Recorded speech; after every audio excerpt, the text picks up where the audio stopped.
Hello, Richard Beach here from AMPED, Sonic State's guitar channel, and today I'm looking at the Roland Bluescube, a brand new amplifier from Roland. Quite obviously, due to the aesthetic of it, sort of a nod to a Fender Tweed or a Fender Bassman. It's solid state, 80 watts, basically a modelling amp for the kind of tones you would have got out of those classic Fender amplifiers. And without any further ado, let me just do a bit of playing so you can hear it, and then I'll take you through my rig and we'll have a closer look at the amp.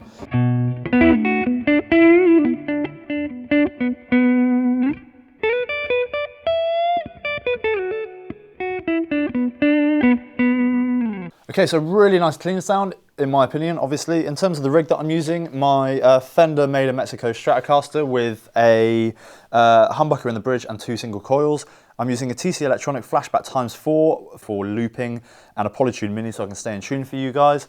And we are using an SE Electronics Voodoo VR1 ribbon microphone, as we always do on Sonic. So in terms of the top panel, there's quite a lot going on actually. We have 2 inputs, high impedance and low impedance. We have a dual tone function, which I'll explain later, and a channel selector. On the clean channel, we've just got volume. We also have tone, which basically pushes the mids a little bit harder, to my ears anyway, and a boost, which basically adds a little bit of gain, a little bit of volume. The same on the crunch channel here, the same 2 buttons, and we also have a gain knob as well as the volume knob, 3-band EQ, and we have 2 effects, tremolo and reverb. You can engage the effects loop there, and there's also a tap tempo, which is really handy. And then right here, presence and master volume, as well as a power control. So we can go right up to 80 watts, but we also can go back to 45, 15, or 0.5. I'm running it on 45 at the moment, but there are 4 separate power amps in there, so it's not modelling the sound of various power levels. It's actually giving you those power levels. Around the back, we have effects loop, return and send, obviously, line out and headphones out, a big prototype sticker, which is basically on there because this is not the version that will come to the market. There's bits of tape over various parts of the amplifier. We know what is under the tape, but we're not allowed to show you, so that will remain a secret. Here is record out, USB interface, really, really handy, programmable foot switch in, and there's also 2 other foot switch options here. You can basically turn the tremolo on and off, or the effects loop on and off, and also you have a channel select foot switch, and you can turn the dual tone function on. And let's take a little look at that function now. So before I explain the dual tone function, I should probably say that there's a custom Roland speaker in this amplifier, 12-inch speaker. It sounds pretty nice actually.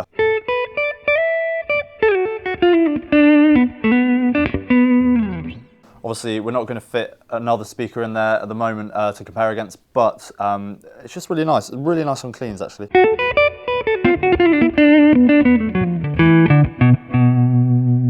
Okay, so dual tone.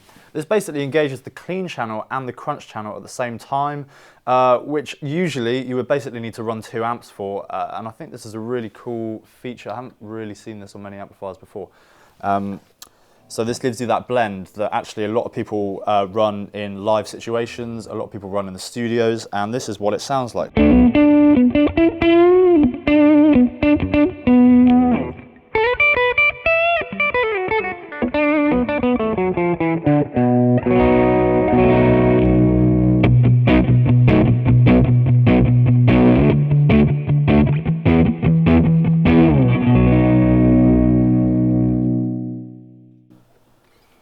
So I'm going to keep that going, but just basically add a little bit more gain to the crunch channel now.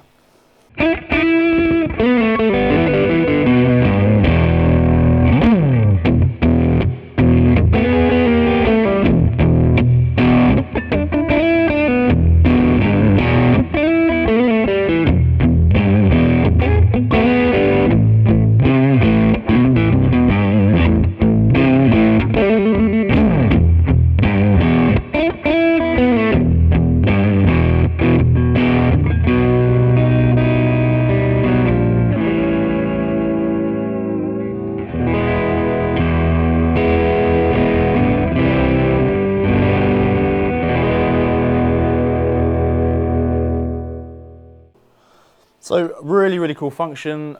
You can basically push the gains even harder than that. So we go gain all the way up, volume all the way up on the drive channel. This is what it sounds like.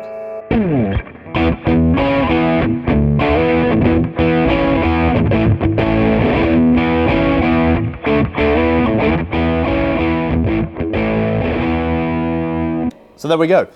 Okay, so I'm just going back to the clean channel and I've pressed the wrong button. There I am. There's so many buttons on the top panel that it is slightly confusing. Obviously you can use foot switches, but you would still have to have quite a fair few in front of you to be able to control all the things with the foot switches.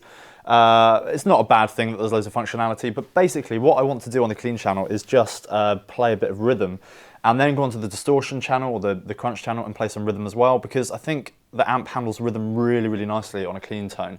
Not so well on a distortion tone, but I'll try and show you what my beef is with that through audio rather than trying to explain it.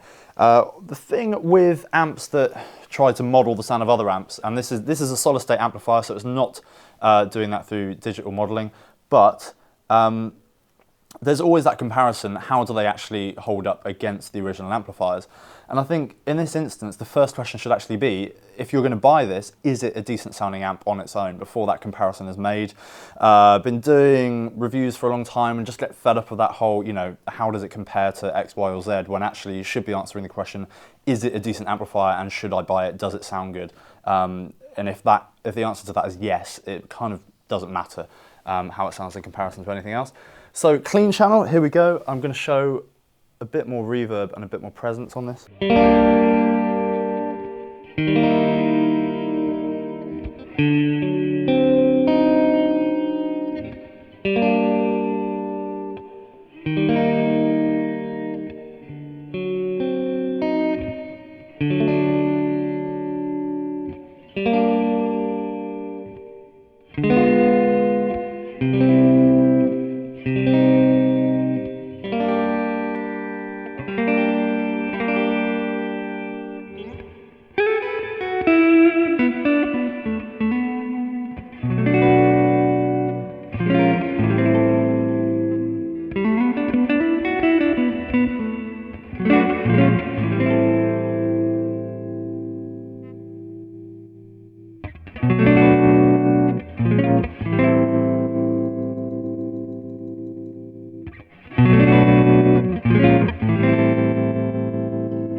Okay, so honestly, I really, really like that clean sound, and it's difficult to kind of get this across on camera, but if I just take the tremolo off a second, when I play,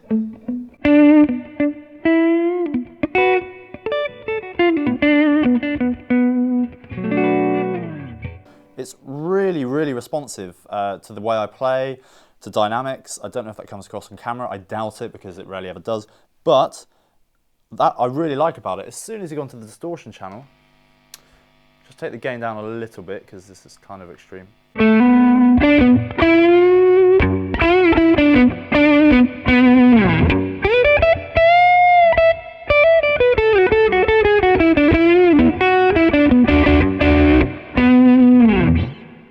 Those single notes, it sounds absolutely beautiful, and I have to say that this amp is between about 500 and 600 pounds, so you do expect it to sound really nice, but it really, really does. It does feel really, really, really responsive. As soon as you get to rhythm,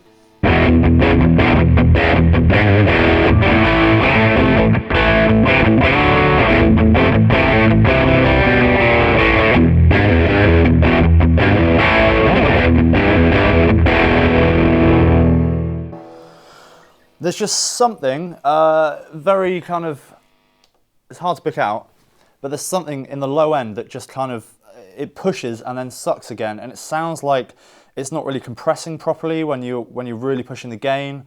There's something weird about that EQ curve, and it just doesn't feel natural. You're very aware that you're not playing through a valve amplifier. And that is pretty much the only criticism I have of the distortion sound, because otherwise, on high gain mode, when you're playing lead, it's lovely.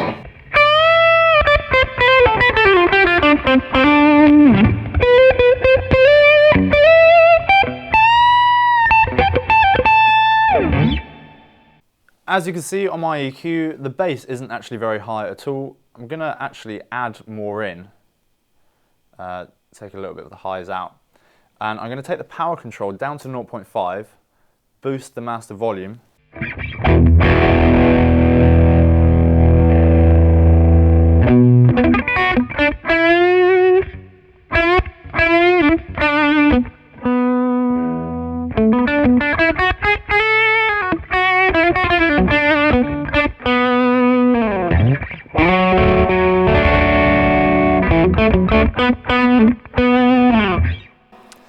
So the thing I like about that is it sounds really, really hot. It sounds really, really potent, especially for especially through a humbucker.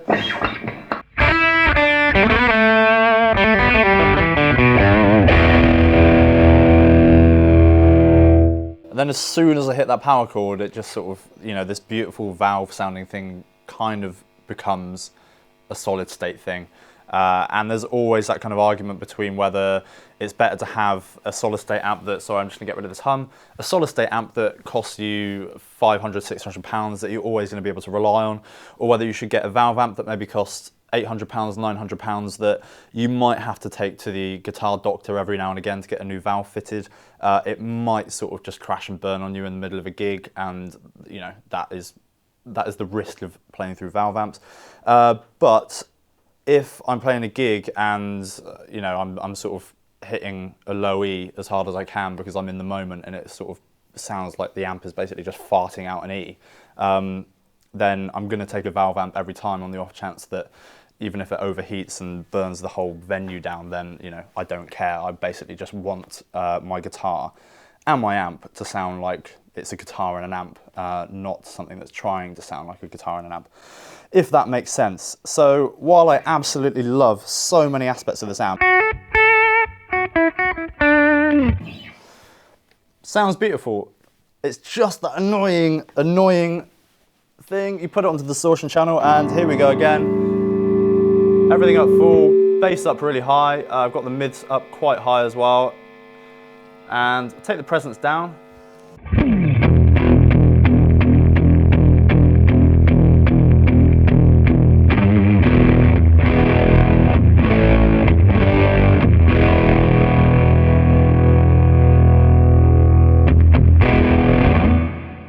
I feel really bad because it's, I really like it, and also I think the guys at Roland have done a really, really good job of making something that's so responsive to the player. But when I do that, sort of sounds like I plugged into a bass amp by mistake, and I've got like a MOSFET booster in front of the bass amp that just, and it can't handle the signal that's coming into it. So yeah. Sadly, Rich can't be here at the moment, but since filming the review, we've spoken to Roland and they tell us that they are actually now going to be tweaking, remember this is a prototype, the bass response of the crunch channel. So that may well address some of those issues that Rich has found. However, I would recommend that you try one out in situ just to make absolutely sure that it suits your needs. So I need to answer my initial question of, is this amp a good amp in the first place without being compared to any valve amp? And I think genuinely yes, it is. Unless you're the kind of player who plays a lot of rhythm, who plays a lot of open chords like I was doing there. You know, if you're a sort of B.B. King style blues player and a lot of what you do is in B or A or whatever, and you're not really playing power chords down on the low E string, then you should be absolutely fine with it. And to be honest, I imagine because this is a prototype, that factor might change anyway. We can't say that it will sound exactly like that when it comes to market. Does it compare to the Fender Tweed or a Fender Bassman? Well, it costs a lot less money than a Fender Tweed or a Fender Bassman from that era anyway that it's trying to recreate. And I don't think it does. I would give me a Fender Tweed any day to play through, and I will play through it. But I think almost any guitarist would say that. For 540 odd pounds, is it a good option to have, in terms of being able to record at home, being able to take down to a gig because it is big and loud enough to gig with? I think it is a good option. And, I do think it sounds natural. I do think it's very responsive, and I think they've done a really, really good job there, making something that you actually kind of want to play through.